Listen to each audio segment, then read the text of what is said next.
कहानी हवेली का रहस्य।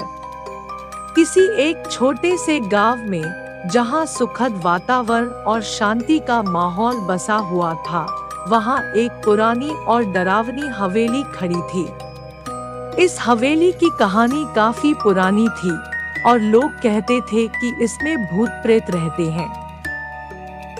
जब भी रात होती तो हवेली से भयंकर आवाजें सुनाई देती थी, जिससे लोग उसके करीब नहीं जाते थे। पर गांव के नन्हे बच्चे डरने का नाम नहीं लेते थे। लेकिन एक छोटे से लड़के का नाम था राहुल, जो कि बहुत ही नाटकीय और अजीब बातों में विश्वास करता था।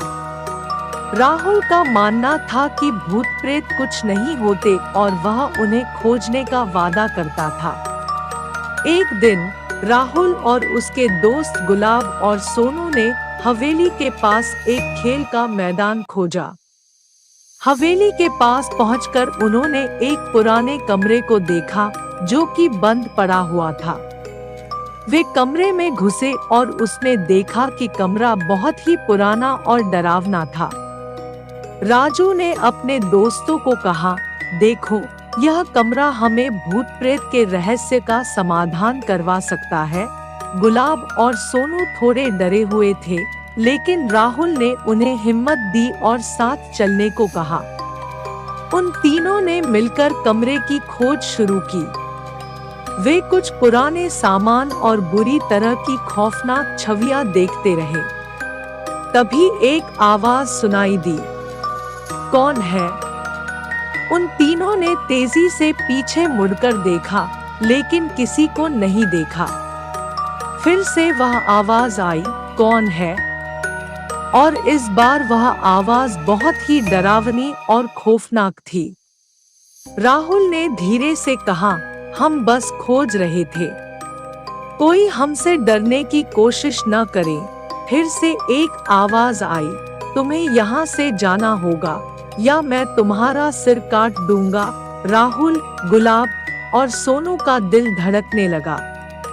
वे तेजी से कमरे से बाहर निकल आए और हवेली से बाहर चले गए। उन्होंने कभी भी हवेली के पास नहीं जाने का निश्चय किया।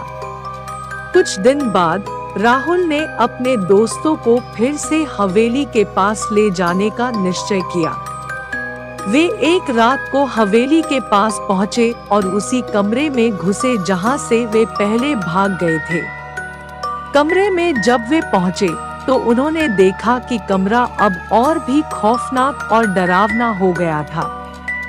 वे कमरे के आसपास चलने लगे और देखते हुए गुलाब ने कहा, राहुल, मुझे लगता है कि हमें यहाँ से निकलना चाहिए। लेकिन राहुल ने इनकार किया और कहा, नहीं, हमें यहाँ रहकर इस रहस्य को सुलझाना होगा।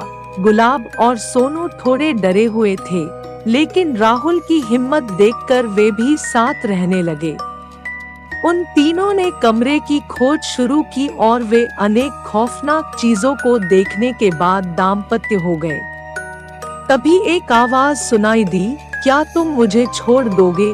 और फिर से उसी डरावनी आवाज की ध्वनि हुई।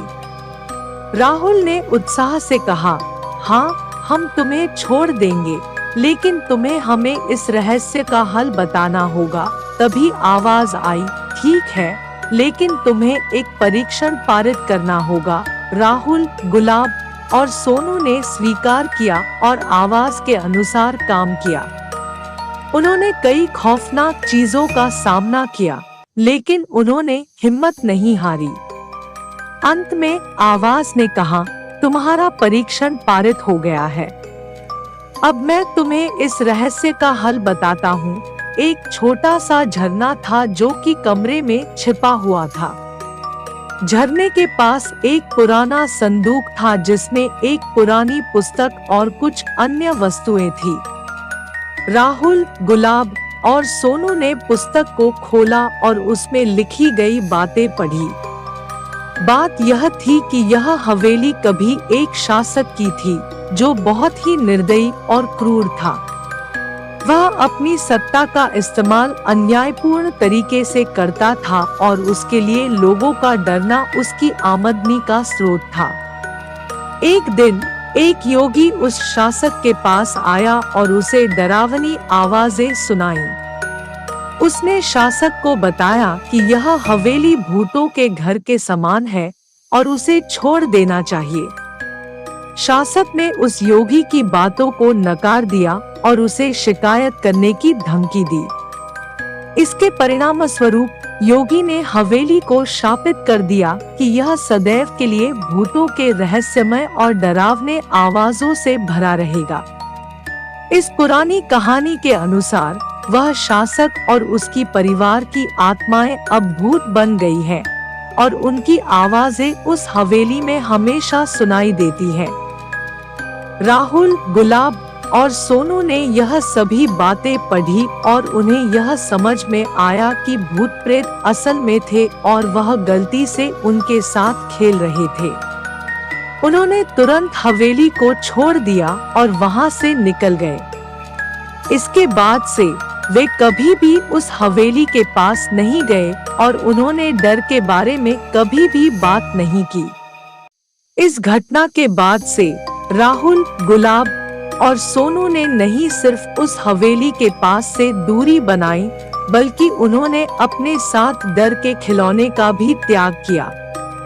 वे यह जानकर शर्मिंदा हुए कि उन्होंने भूत प्रेत के खिलौने के साथ खेला था और उनका मजाक उड़ाया था।